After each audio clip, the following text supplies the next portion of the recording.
Coba satu pertanyaan ini. Kenapa sih banyak orang Kristen kadang seringkali saudaraku justru meninggalkan Tuhan? Coba saudara, pernah nggak saudara berpikir Tuhan seperti apa sih yang menurut saudara sembah? Is he some kind of God far away? Tuhan yang nun jauh di sana saudaraku, Tuhan yang keras Pak. Jangan-jangan tanpa kita sadari Bu, kita berpikir dia Tuhan yang terlalu sibuk hanya untuk mengurusi hal-hal yang kecil. Bolehkah kita baca satu ayat ini? Ketika saya baca satu ayat ini saudaraku, saya sangat tersentuh. Mazmur pasalnya yang ke-86. Oh, ketika saya baca ini ya saudaraku, wow. Sebab Engkau ya Tuhan, baik. Bolehkah saya katakan Pak, Bapak punya Tuhan yang baik. Setiap saat dalam hidup saya berjalan saudaraku, ini yang saya katakan terus Pak. Kapan sih Tuhan gak baik dalam hidup kita?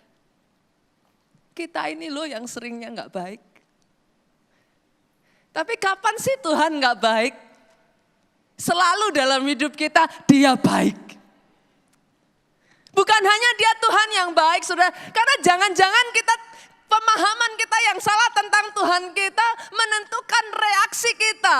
Sikap kita kepada dia. Kadang-kadang kita jadi kayak menjauhkan dia dari kehidupan kita saudaraku. Dia bukan Tuhan yang jahat saudara. He is a good God. Bahkan di ayat ini dilanjutkan apa di sana saudaraku? Dan suka mengampuni.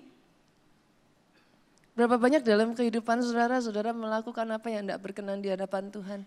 Tapi balik-balik lagi ketika saudara datang kepada dia yang ada hanya pengampunan demi pengampunan demi pengampunan saudaraku. Sampai Alkitab berkata sebentar saja murkanya tapi tidak berkesudahan kasih setianya. Seperti apa sih Tuhan yang saudara pikir saudara punyai? Kita lanjutkan lagi saudara, di sana dikatakan apa? Berlimpah kasih setia dalam kehidupan saudara. Bukan hanya satu touch of favor dalam hidupmu. Again and again and again. Dia ingin kerjakan favor upon favor upon favor. Saya tuh pernah melihat saudaraku ketika favor bekerja saudara. Favor always amaze me. Saya berjumpa dengan satu bapak saudara, pada saat itu dia sudah menjalani satu bisnis asuransi sangat lama saudaraku.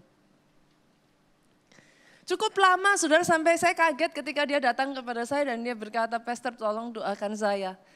Saya mau pindah dari perusahaan ini ke perusahaan yang lain.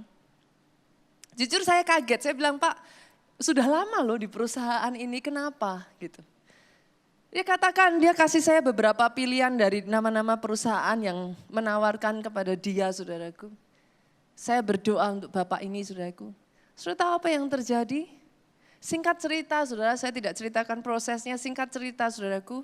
Setelah dia pindah dari tempat itu, dia tanya kepada saya perusahaan yang mana, kita berdoa sama-sama, saudara. Singkat cerita, tahukah saudara ketika favor bekerja, I'm amazed. Dia katakan kepada saya, Pastor, 10 tahun saya bekerja di tempat lama. Semua yang saya kerjakan dalam 10 tahun, saya peroleh hanya dengan saya bekerja 1 tahun di tempat yang baru. Oh, saya tidak mendengar tepuk tangan dari tempat ini. Bolehkah saya katakan ini saudaraku, setiap dari kita butuh backingan yang dari Tuhan, katakan amin. Jangan mau berjalan sendirian. Jangan mau tanpa anugerahnya Tuhan. Sama-sama kerja keras, cari anugerahnya Tuhan saudara di dalam kerja keras saudara. Orang yang hidup dengan backingannya Tuhan ya saudara. Hidupnya enggak akan pernah sama saudara. Saudara kebayang enggak sih? Mazmur 127 berkata Tuhan itu membangun rumah kita. Saya tuh kalau renungin ayat ini ya, saudaraku, saya nggak habis pikir loh. Nggak usah jauh-jauh, Tuhan membangun rumah kita, kadang kita nggak pernah berpikir ya sudah. Coba nggak usah jauh-jauh, setiap dari kita di tempat ini, sebagian dari kita punya ART, betul sudah? Kita punya asisten rumah tangga, betul? Kita punya bawahan sudah. Kebayang nggak sih Saudara punya asisten rumah tangga, saudara datang ke rumahnya, saudara cat rumahnya, saudaraku. Saudara tumpuk bata, saudara bangun rumahnya, kebayang gak sih? Saudara bisa mengerti yang saya maksudkan? That God, I mean Tuhan yang satu itu loh saudaraku. Siapa sih kita? Kebayang gak sih saudaraku? Katakan saudara kita mau bangun rumah. Desainer ternama dunia datang ke tempat saudara, bangun rumah saudara. Kita tuh mau bayar berapa saudara? Yang mengerti katakan amin. Itu kita baru bicara soal desainer saudara. Kita baru bicara soal katakan presiden. Kebayang gak sih saudara? Orang sekelas itu datang ke rumah saudara, dia tumpuk bata rumah saudara, dia cat rumah saudara. Can you imagine it? That's what it calls grace. Kenapa saudaraku? You never afford to pay. Saudara tidak akan pernah bisa bayar saudaraku. Tapi dengar baik, apa yang saudara tidak pernah mampu bisa bayar, Dia berikan itu gratis sebagai anugerah dalam kehidupan saudara dan saya. Di akhir penghujung tahun ini saudaraku, tutup tahun 2019 dengan hidup dalam anugerah Tuhan. Jangan terus menerus saudaraku, saudara ada di dalam rasa lelah. It's tiring you know to fight by yourself. Capek loh Pak berjuang sendiri dengan kekuatan kita. Sebagian dari saudara berkata kepada saya, Pastor katanya 2019 adalah tahun mujizat besar. Begitu banyak orang mengalami, kenapa saya tidak doa saya tuh saudaraku di akhir tahun ini. Tarik dirimu saudaraku. Coba mulai refleksi diri kita lagi saudaraku, mulai evaluasi diri kita dan ambil keputusan di akhir tahun ini. Masuk di dalam tahun anugerahnya Tuhan. 1 bulan ini saudaraku, jangan lewatkan katakan Tuhan aku mau masuk, aku mau jadi anak-anak yang dapat favornya Tuhan. Orang lain boleh hanya bekerja keras dengan kekuatannya, orang lain boleh mengandalkan usahanya, orang lain boleh mengandalkan kuda, kereta dan semuanya. Tapi aku memilih mengandalkan Tuhan yang aku sembah. Aku memilih mengandalkan Tuhan yang baik. Tuhan yang suka mengampuni. Tuhan yang berlimpah kasih karunia-Nya di dalam kehidupanku. Doa saya di akhir tahun ini, saudara melihat yang namanya hidup di dalam favor-Nya Tuhan. Hidup itu indah. Kalau mau tepuk tangan yang paling dahsyat buat Yesus Tuhan kita. Karena orang yang hidup dengan backing-annya Tuhan, saudaraku. Saya akan bagikan kepada saudara ada 3. Ini karena waktunya terbatas ya saudaraku. Saya bagikan 3 hal aja saudara. Orang yang hidup dalam backing-an Tuhan tuh gak mungkin sama saudaraku sama orang lain. Yang pertama aja saudara, orang yang hidupnya ada di bawah favor-nya Tuhan, backing-annya Tuhan, divine backing saudara. Dia akan grow stronger. Dia akan jadi lebih kuat. Ada satu kisah di dalam Alkitab sangat unik, kita buka 2 Tawarik. Pasalnya yang ke-26 ayat 14. 2 Tawarik 26 ayat 14 sampai 15. 2 ayat yuk sama-sama baca ya. Kita baca sama-sama dengan suara keras 2-3.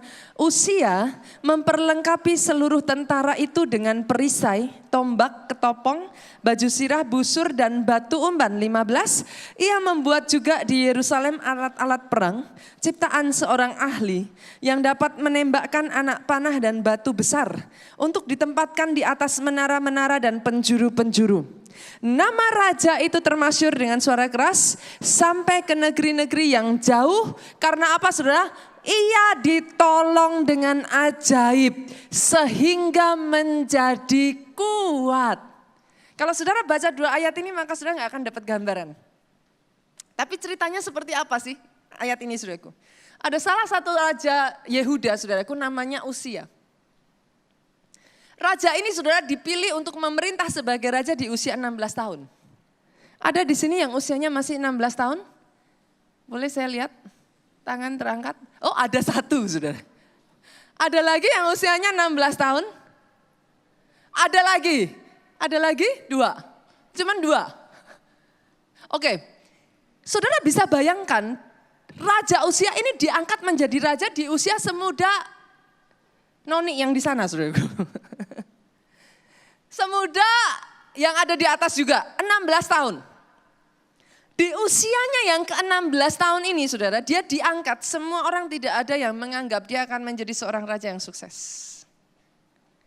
Dia diangkat dalam keadaan yang terpaksa karena harus menggantikan raja yang sebelumnya, saudaraku. Apa sih yang bisa dilakukan oleh anak umur 16 tahun? Memerintah sebuah wilayah dan negara yang begitu besar. Tapi anehnya saudara, against all odds, dari semua yang orang istilahnya apa ya saudaraku, ini underdog saudara. Sama sekali udah gak diperhitungkan Pak, anak umur 16 tahun apa sih yang bisa diharapkan dari anak umur 16 tahun sebagai seorang raja loh saudaraku. Tapi ajaibnya saudaraku, di bawah pemerintahan Usia ini, bangsa Israel itu berkembang pesat saudaraku. Maaf, Yehuda saudara pada saat itu berkembang pesat saudara.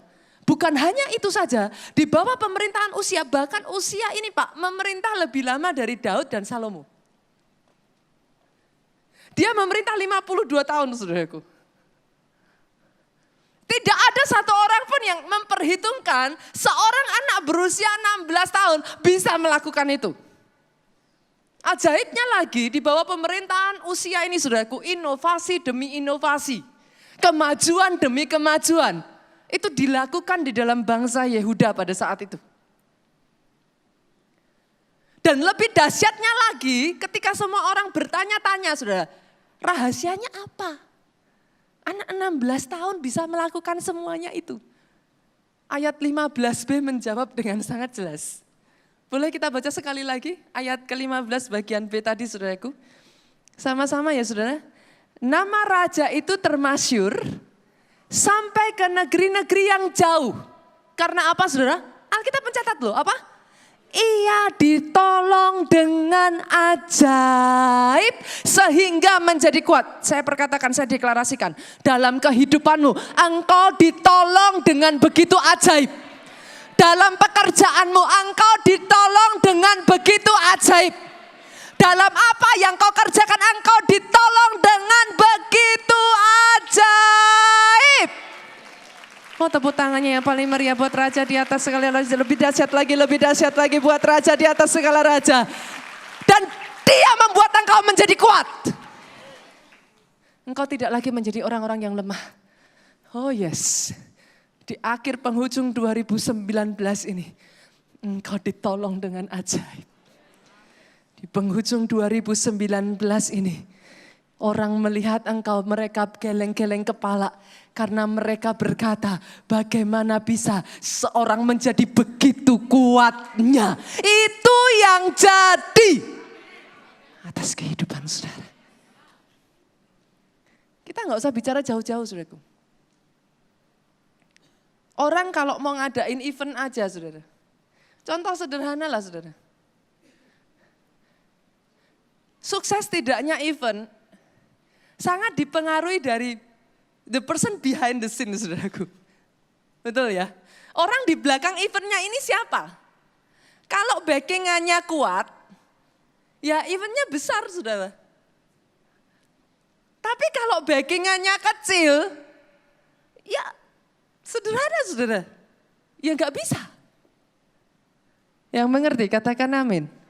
Pertanyaan saya saat ini, saudaraku. Dalam kehidupan saudara, siapa yang sponsor saudara? Siapa yang backing saudara? Halo? Doa saya, kalau Tuhan ada di pihak saudara, siapa jadi lawan saudara? Tuhan yang jadi divine backingnya saudara. Tuhan yang jadi pendukung, sokongan dalam kehidupan saudara. Di saat dimana harusnya saudara jatuh. Saudara tahu harusnya saudara jatuh. Tapi entah bagaimana, Tuhan topang saudara. Yang harusnya jatuh nggak jatuh saudara. Di saat dimana saudara tahu harusnya saudara hancur. Entah bagaimana, saudara bisa tetap kuat saudaraku. Karena ada divine backing yang dari Tuhan. Orang yang dapat divine backing hidupnya jadi kuat. Oh tepuk tangannya lebih dahsyat lagi buat Yesus Tuhan kita. Yang kedua saudara, orang yang dapat divine backing, yang saya lihat ya saudara, akan mengalami yang namanya promosi demi promosi, from glory to another glory, from another glory to a bigger glory. Berapa waktu yang lalu Pastor Jonathan itu kalau nggak salah pernah cerita, saudaraku. Saya pernah dengar Pastor Jonathan itu cerita ada satu orang bapak, kalau nggak salah dari Jakarta kok, saudara. Bapak atau ibu ya. Intinya dari Jakarta, saudaraku. Mereka datang ke gereja kita. Pas ketika datang sudah dengar khotbahnya Pak Obaja. Dengar khotbahnya Pak Obaja, dari ceritanya dari mereka ini mendengar khotbahnya Pak Obaja, mereka mengambil satu keputusan untuk pertama kalinya dalam hidup mereka, mereka mau persepuluhan, saudaraku. Saya kaget juga, saudara. Karena baru pertama datang dengar khotbah dan mengambil satu keputusan mereka mau persepuluhan. Dan orang ini berkata, saudaraku, awalnya enggak gampang. Karena bertobatnya juga di usia yang sudah cukup berumur, saudaraku. Bukan yang dari anak-anak dibiasakan memberikan persepuluhan, enggak, saudara. Dan ketika dia memberikan persepuluhan untuk yang pertama kalinya, Bu, aduh, itu bukan dalam kondisi ekonomi yang baik. Dia mengambil keputusan memberikan persepuluhan. Ini sudah pernah diceritakan Pak Jo, saudaraku. Setelah dia memberikan persepuluhan, tidak lama kemudian Tuhan membukakan jalan, saudara. Tuhan membukakan jalan dan dia bersaksi, saudara. Dari pertama kali dia persepuluhan, saudaraku, sampai Tuhan membuat dia bisa memberikan persepuluhan 10 kali lipat lebih dari pertama kali dia memberikan persepuluhan. Waktu saya dengar kesaksian ini saja, saudara, bagi saya itu sudah luar biasa sekali.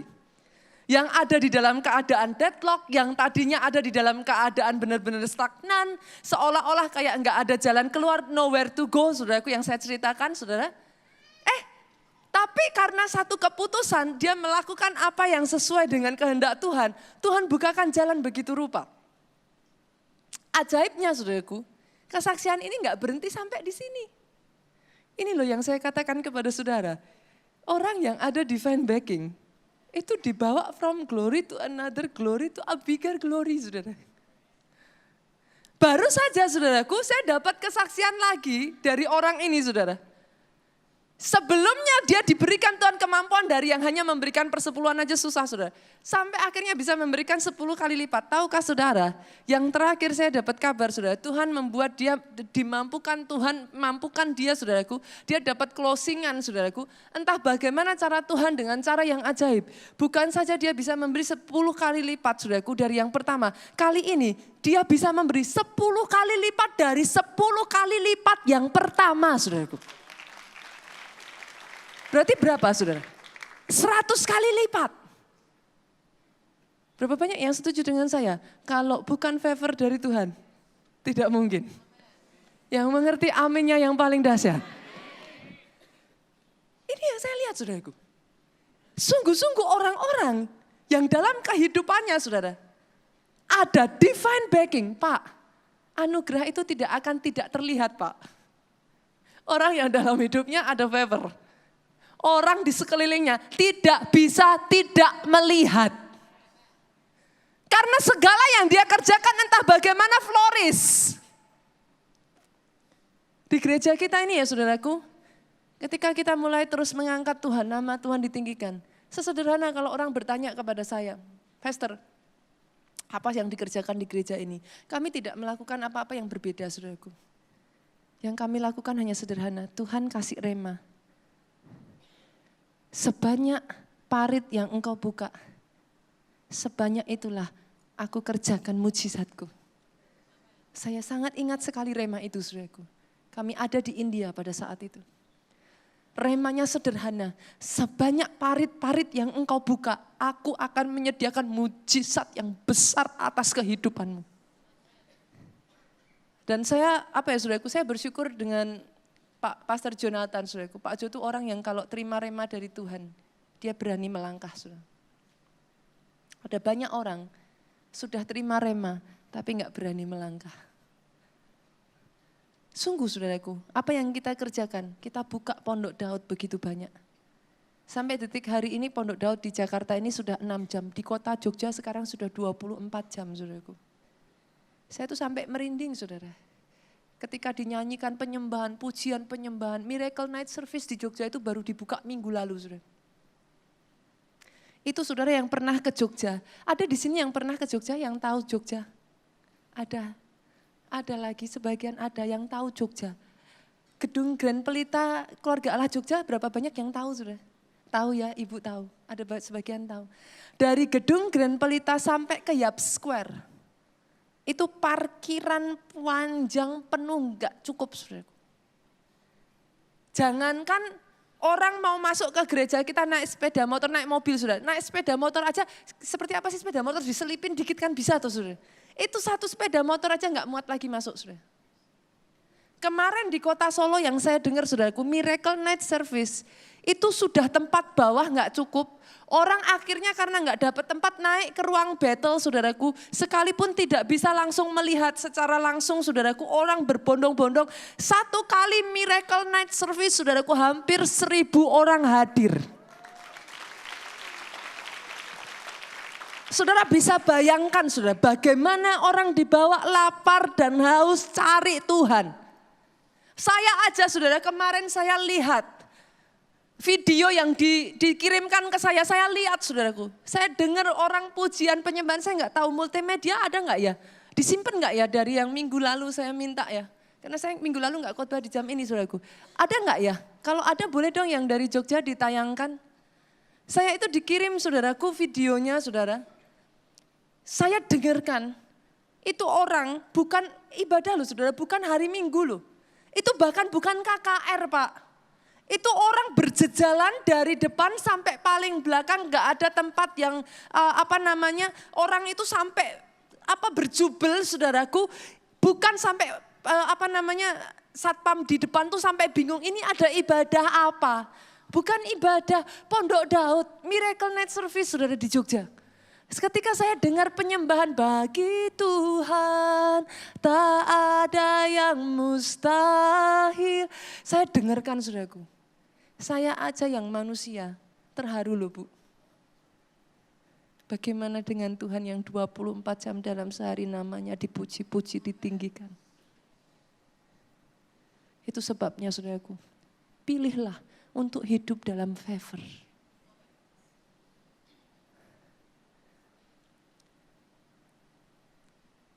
One touch of favor.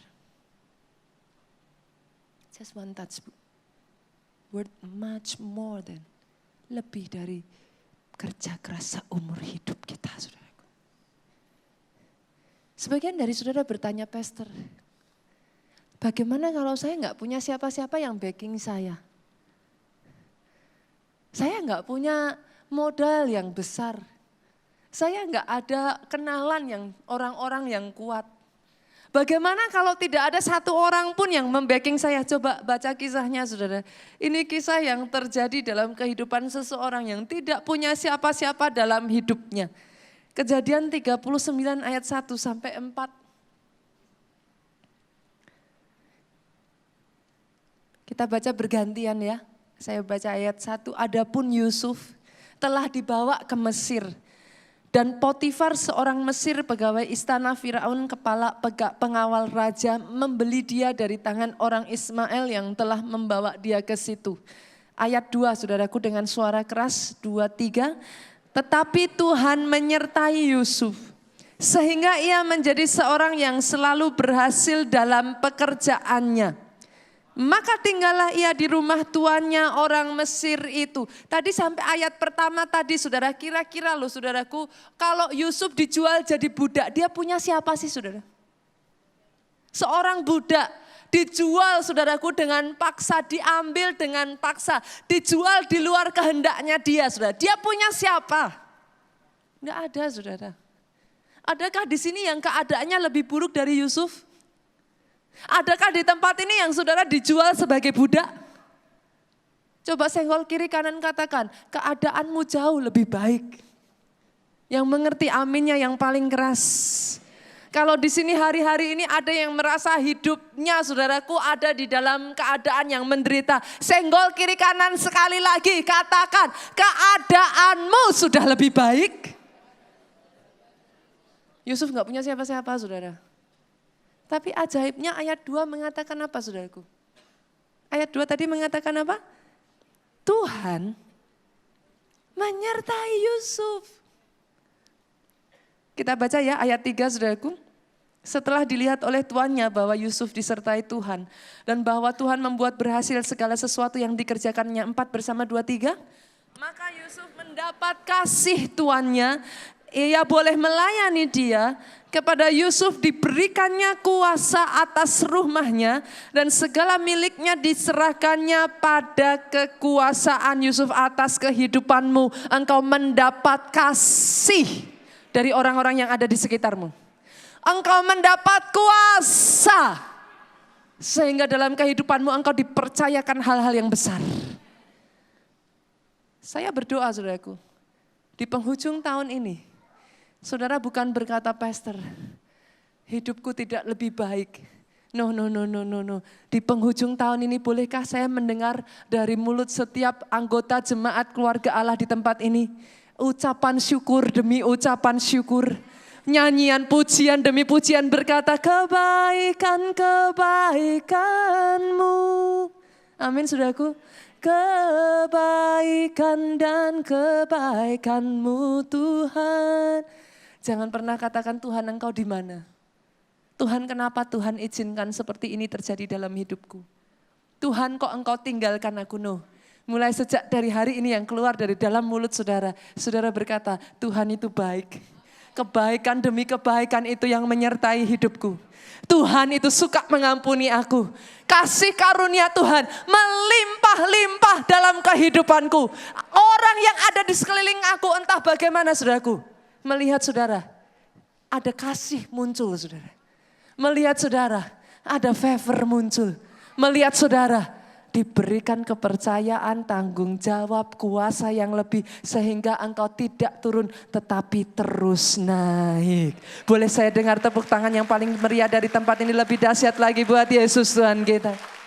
Yang ketiga saudara, yang ketiga kita lihat. Apa sih yang dikerjakan favor anugerah dalam hidup kita saudaraku? Ada penghiburan dalam pergumulan saudara. Kita buka yuk 2 Raja-Raja 25. Ayat 27 sampai 30. Saya baca 27, 28 saudara baca, kita bergantian. Kemudian dalam tahun ke-37 sesudah Yoyakin, Raja Yehuda dibuang dalam bulan yang ke-12 pada tanggal 27 bulan itu. Maka Ewil Merodak, Raja Babel, dalam tahun ia menjadi raja, menunjukkan belas kasihannya kepada Yoyakin Raja Yehuda, dengan melepaskannya dari penjara. Sampai di sini dulu saudara. Sebelum nanti kita baca ayat 28, saya ingin ceritakan terlebih dulu. Pas zamannya Yoyakin memerintah. Kadang kan kita berpikir yang namanya anugerah itu artinya mujizat, artinya segala hal yang baik terjadi, artinya promosi, artinya sukses, artinya bla bla bla bla bla. Betul ya Bu ya? Ini terjadi dalam kehidupan Yoyakin saudara. Pas dia memerintah. Itu pas zamannya di mana bangsa Israel itu sudah begitu bejat saudaraku. Raja-raja sebelumnya, Yehuda saudaraku. Raja-raja yang sebelumnya itu sudah meninggalkan Tuhan saudara. Sampai di gilirannya Yoyakin jadi raja. Babel datang, diambil alih, dia dijadikan tawanan. Saya tanya saudara, kalau kondisinya seperti ini, itu anugerah apa anugerah Bu? Dibuang loh. Jadi tawanan loh Pak. Di mananya yang anugerah? Bolehkah saya mengatakan kepada saudara di tempat ini? Kalau saudara berpikir bahwa ikut Tuhan gak pernah ada masalah. Sorry saudara, saudara salah besar. Yang mengerti aminnya yang paling keras. Orang yang tidak mengalami masalah jadi orang gampangan. Aminnya paling keras. Bagaimana mungkin saudara bisa disebut lebih dari pemenang? Kalau menang aja gak pernah. Lo malu-maluin lo saudara. Disebutnya aja lebih dari pemenang. Menang aja gak pernah. Lah kapan saudara menang? Lah kalau ada masalah. Yang mengerti katakan amin. Masalah tidak selalu buruk. Halo. Tuhan seringkali mengizinkan masalah terjadi. Baik itu karena kesalahan kita, baik itu karena ada hal lain yang terjadi, baik itu karena seizin Tuhan, apapun itu masalah diizinkan terjadi bukan untuk menghancurkan saudara. Masalah diizinkan terjadi supaya nama yang diberikan kepada saudara itu bukan hanya jabatan, itu bukan hanya sekedar nama, lebih dari pemenang. Itu memang saudara. Oh, saya nggak mendengar tepuk tangan dari tempat ini. Jadi kalau saudara datang di tempat ini berpikir saudara sebagai orang Kristen, kita itu bisa escape masalah. Sebagai orang Kristen, yang ada dalam hidup kita hanya selalu pelangi. Sorry saudara, saudara salah tempat. Kecuali Alkitab saya salah saudara. Tuhan tidak pernah berjanji tidak akan ada masalah. Tapi Daud berkata, sekalipun di dalam lembah kekelaman, aku tidak takut bahaya. Sebab gadamu dan tongkatmu itu yang menyertai aku. Aminnya yang paling keras dari tempat ini. Aminnya yang paling keras dari tempat ini. Aminnya lebih dahsyat lagi dari tempat ini. Yo yakin ngalami masalah saudaraku. Kalau saudara berpikir yang namanya anugerah itu sukses terus. Yang namanya anugerah itu artinya gak pernah ngalami tantangan, rintangan. Salah besar. Dan kalau saudara datang ke tempat ini karena mencari yang satu ini saudaraku gak pernah dapat rintangan dan tantangan. Sorry saudara. Jangan datang ke tempat ini daripada saudara kecewa. Yang mengerti katakan amin. Kenapa saudaraku? Karena Tuhan gak mau anaknya jadi anak-anak gampangan. Gak mau anak-anaknya jadi anak-anak lembek. Halo? Yang saya tahu, yang saya lihat di tempat ini adalah orang-orang Kristen yang bukan orang Kristen yang lembek. Orang-orang Kristen yang tangguh. Orang-orang Kristen yang kuat. Itu sebabnya saudaraku. Yoyakin juga ngalamin masalah. Dia dibuang. Di penjara selama 37 tahun loh saudara. Coba tanya kiri kanan, 37 tahun itu cepat atau cepat Bu? Ada di sini yang usianya 37 tahun? Ada? Boleh lambaikan tangan saudara yang usia? Ya seusia bapak lah kira-kira Yoyakin di penjara saudara. Dari nol, dari lahir sampai sekarang ini 37 tahun. Saudara bisa bayangkan. Tapi dengar baik saudaraku. Lihat apa yang terjadi. Bahkan di dalam pergumulan pun, dalam masalah Pak.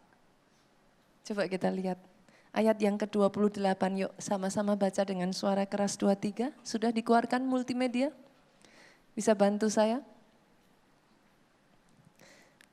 Oke, ayat 28 ya saudaraku ya. Sama-sama 23. Ewil Merodak berbicara baik-baik dengan dia itu Yoyakin saudaraku, dan memberi kedudukan kepadanya lebih tinggi daripada kedudukan raja-raja yang bersama-sama dengan dia di Babel. 29 lagi yuk kita baca. Ia boleh mengganti pakaian penjaranya dan boleh selalu makan roti di hadapan raja selama hidupnya. Artinya apa saudaraku? Makan semeja dengan raja. Ayat 30, tentang belanjanya, raja selalu memberikan kepadanya sekedar yang perlu tiap hari selama hidupnya. Bolehkah saya berkata, bahkan di dalam masa-masa pergumulan pun, saudara dengar baik, tetap ada anugerah Tuhan. Kalau Tuhan izinkan saudaraku, bahkan di masa-masa di mana engkau dilatih, di masa-masa di mana kau merasa hidup itu berat, izinkan saya mengatakan ini, jangan suming masalahmu. Suming kebaikan Tuhan. Saya tahu nggak gampang saudaraku, ketika saya ngomong seperti ini kepada saudara, bukan saya mengatakan tidak di dalam keadaan yang saya pernah mengalami, yes I do, I did. Saya pernah mengalami masa-masa di mana semua yang saya lihat tidak selalu kebaikan. Tapi dengan saudara mensuming masalah saudara, it doesn't make it easier. Mensuming masalahmu di tengah masalah yang besar saudara akan membuat engkau menjadi berasa lebih berat lagi. Itu sebabnya Alkitab berkata, hati yang gembira adalah obat yang manjur. Tetapi semangat yang patah mengeringkan tulang. Di tengah di mana saudara menghadapi masalah, jangan izinkan semangatmu kendor. Karena percayalah, ada anugerah di dalam pergumulan. Selalu ada kebaikan Tuhan. Mungkin masalahnya belum selesai. Tapi kalau saudara mau merenungkan, saudara masih tetap ada hari ini saja secara manusia itu tangan Tuhan. Yang mengerti, katakan amin. Bolehkah kita menjadi orang yang jangan saudaraku enggak tahu budi? Sorry ya saudara. Sama Tuhan jangan enggak tahu budi saudara. Belajar gampang-gampang melihat kebaikan Tuhan. Pertanyaannya sekarang, Pastor, rahasianya saya akan tutup dengan ini. Rahasianya gimana? Kita ini bisa ada di dalam anugerahnya Tuhan. Bagaimana rahasianya kita ini bisa dapat backingannya Tuhan. Divine backing. Bagaimana caranya kita bisa dapat dukungannya ilahi. Dukungan ilahi saudaraku. Enggak bisa, enggak saudara. Saudara kalau ngadain acara I.O. ada di sini yang profesinya sebagai I.O.? Ada? Ada enggak yang di sini I.O.? Oh ada satu, ada lagi yang I.O.? Ada? Saya mungkin enggak lihat, di sebelah sini ada yang sebagai, ya ada, Ibu I.O. ya. Oke, Bu saya tanya Bu, kira-kira Bu kalau sebagai I.O., Ibu menggalang dana sponsor Bu. Sponsor mau support Ibu enggak sebagai I.O.? Kalau acara yang Ibu adakan itu berlawanan dengan visi misi dari sponsor. Enggak mau ya Bu ya? Oke.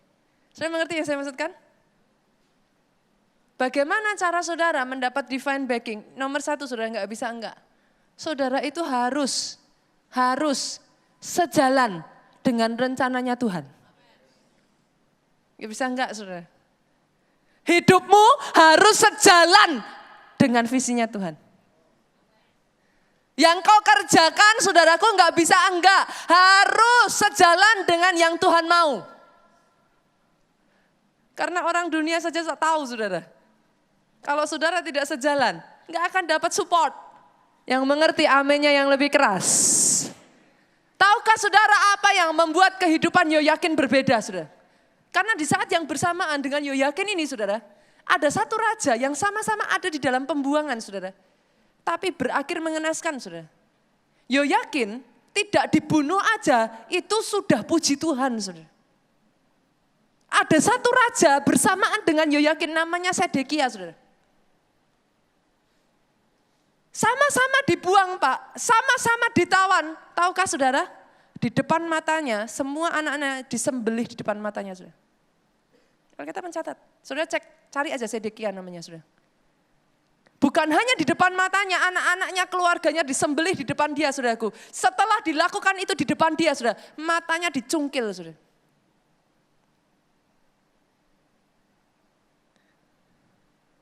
Kadangkala saudaraku, kita harus belajar untuk mengerti.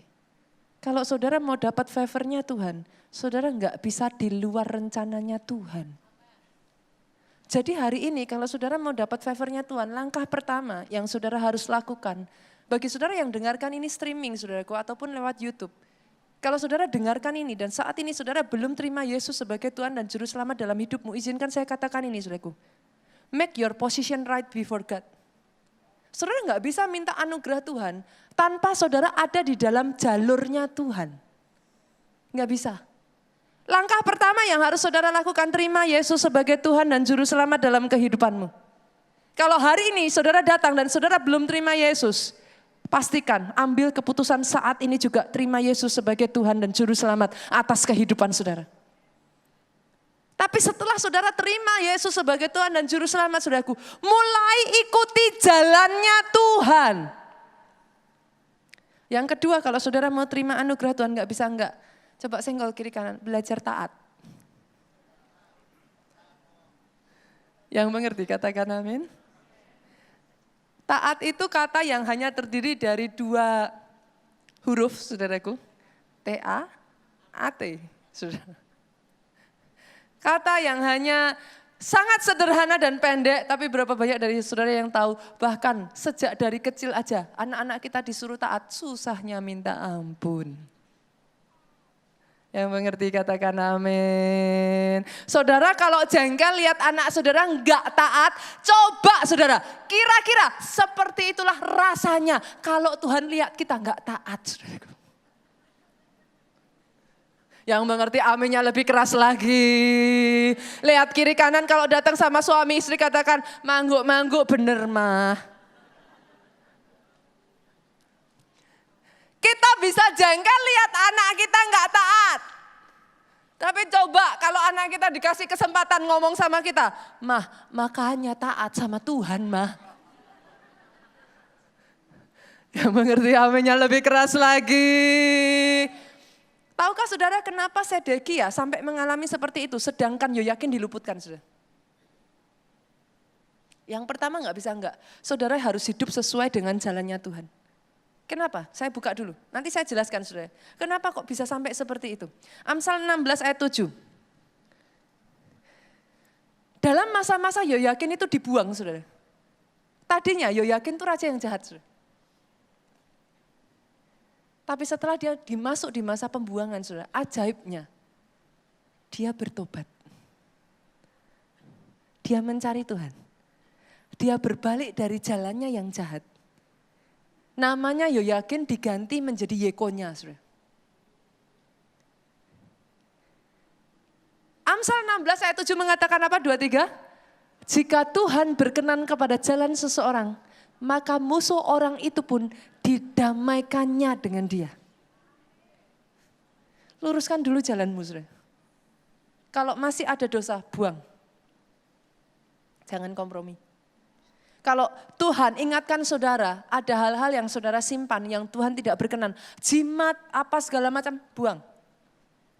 Kemarin ada datang ke Pondok Daud, saudaraku, saya katakan kepada ibu ini. Dia minta saya doakan, saya katakan kepada ibu ini.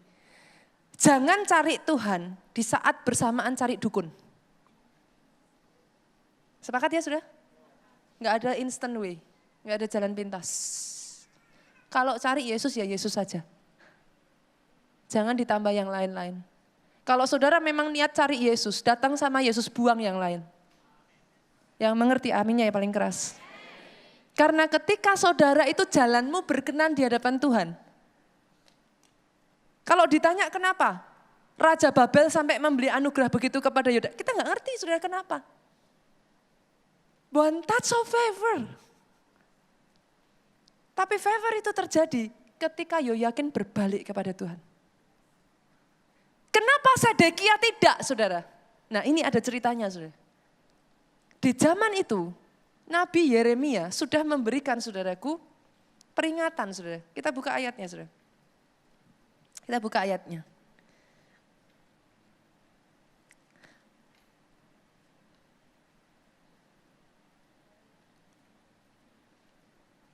Dua Raja-Raja 25. 24 dulu saudara. Ayatnya yang ke-20. Jadi Yeremia ini sudah berulang kali menyerukan suara Tuhan saudaraku. 24 ayat 20, sebab oleh karena murka Tuhanlah terjadi hal itu terhadap Yerusalem dan Yehuda, yakni bahwa ia sampai membuang mereka dari hadapannya. Sedekia memberontak terhadap Raja Babel. Jadi ceritanya saudaraku, Yeremia itu udah ngomong, sudah, ini memang sudah rencana Tuhan. Bangsa Israel itu sudah bejat saudaraku, Yehuda, Israel sudah bejat. Ini memang sudah rencananya Tuhan, memang mau dibuang. Memang masuk di dalam masa pembuangan.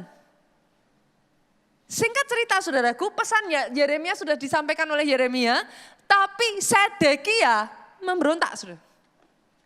Dia enggak mau ngikuti. Dia enggak mau terima dengan itu. Pasal 25 ayat 5 sampai 7. Tetapi tentara Kasdim mengejar raja dari belakang, mencapai dia di dataran Yeriko. Segala tentaranya berserak meninggalkan dia. Mereka menangkap raja, ini tadi yang Sedekia saudaraku, membawa dia kepada Raja Babel di Ribla yang menjatuhkan hukuman atas dia. Ayat 7 yuk sama-sama, 2-3 dibaca. Orang menyembelih anak-anak Sedekia di depan matanya. Kemudian dibutakannya lah mata Sedekia. Lalu ia dibelenggu dengan rantai tembaga dan dibawa ke Babel, saudara. Sedekia nggak taat, saudara. Akhirnya saudara yang terjadi, dia habis, saudara. Yoyakin sama, dalam masa yang sama, tapi dia memutuskan untuk taat, saudara. Coba kita lihat, saudara. Padahal ini bukan situasi yang gampang, saudara. 2 Raja-Raja 24 ayat 11 sampai 12. Yuk baca sama-sama 23. Juga Nebukadnezar Raja Babel datang menyerang kota itu, ini di Yehuda, saudaraku. Sedang orang-orangnya mengepungnya. 12 dengan suara keras. Lalu keluarlah Yoyakin Raja Yehuda mendapatkan Raja Babel, ia sendiri, ibunya, pegawai-pegawainya, para pembesarnya dan pegawai-pegawai istananya, saudara. Raja Babel menangkap dia pada tahun yang ke-8 dari pemerintahannya. That's it. Sedekia sudah dengar pesan dari Yeremia, diabaikan, saudara. Dia nekat, dia berontak, dia ngelawan, saudara. Habis. Yoyakin ngalami sama. Tapi dia dengar-dengaran akan pesan yang diberikan oleh nabinya. Dia menyerahkan diri, dia menerima masa penghukuman itu, saudaraku. Dia mengikuti kehendaknya Tuhan. Berapa banyak dalam kehidupan kita ini, saudaraku, paling tidak enak justru kalau kita melawan Tuhan, saudara. Yang mengerti katakan amin. Bolehkah saya katakan ini, saudaraku? Kadangkala ada dalam kehidupan kita ini season of life di mana Tuhan membawa kita melalui proses. Pastor, kalau saya mengalami seperti itu apa yang harus saya lakukan? Nomor 1, saudaraku, uji diri, evaluasi. Ada dosa enggak? Ada kesalahan enggak? Tapi kalau saudara tahu enggak ada dosa, enggak ada kesalahan, kadangkala saudaraku bisa jadi karena kekeliruan kita, salah perhitungan, kurangnya hikmat, dan lain sebagainya. Kalau itu semua tidak ada dan Tuhan izinkan saudara masuk di dalam proses, izinkan saya katakan ini, saudaraku, ikuti Tuhan di masa-masa proses itu. Karena kalau bukan karena kesalahan, saudaraku. Kalau karena kesalahan, saudara cepat bertobat, berbalik, minta ampun. Kalau ada kekurangan hikmat dan lain sebagainya, belajar. Tambahkan, minta Tuhan hikmat, saudara. Tapi kalau saudara tidak dalam semuanya itu, dan saudara berkata, Pastor, kenapa? Dengar baik, saudaraku. Boleh saya bawa kabar baik ini? Kalau semuanya itu tidak ada dan tetap saudara di dalam proses, saya harus katakan ini kepada saudara. Saudara sedang ada di dalam posisi siap-siap untuk dibawa Tuhan naik lebih tinggi, saudara. Oh yes, benar. Benar, saudaraku. Karena tidak semua proses itu jelek. Adakah anak-anak di sini yang naik kelas tanpa ujian? Yang mengerti, katakan amin. Kalau anak kecil aja mau naik kelas butuh ujian, coba senggol kiri kanan, apalagi kita, Pak.